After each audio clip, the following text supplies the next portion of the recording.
मिथ्या प्रचार करिकी बीजेपी सरकार शासन आ गोटे उदाहरण से कहले आम आप सब जानते समस्त को आम देदेबू 3,500 टका लोक मैंने कथार विश्वास करके भोट देते बीजेपी शासन पड़ेगा तापर पुणी कहले आम दबू 80 वर्ष होते असंभव केन्द्र बंचुंट दो भत्ता 3,500 आउ जो मैंने 80% भिन्नक्षम कहले कि डाक्टर पाइबारे 80% भिन्नक्षम से घर शोब मिथ्या प्रचार से जो आम जो बर्तमान से जो कहे जो मिछ कथा कह सी पढ़े से लोक सचेतन कर आप देखो से हाँ हाँ जो मैंने रिसीव कर दियो जो मैंने परवर्त अवस्था आप गोटे सुभद्रा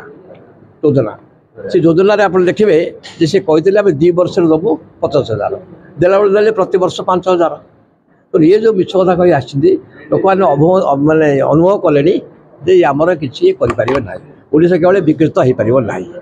लोक जनसाधारण बर्तमान चाहिए नवीन पट्टनायक संस्पर्श आसिक एक कथा प्रचार कर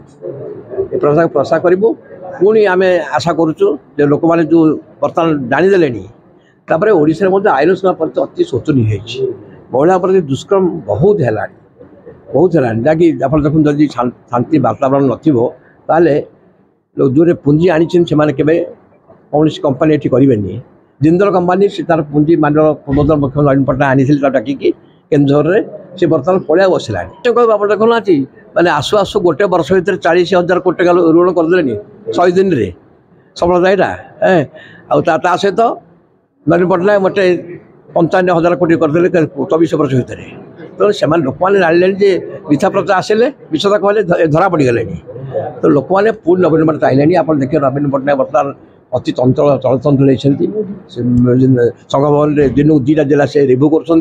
लोक सीधा भेटी पार्टी नवीन पट्टनायक को तेणु यार प्रचार प्रसार है निश्चय जो मिछ सरकार तार अवसान घटव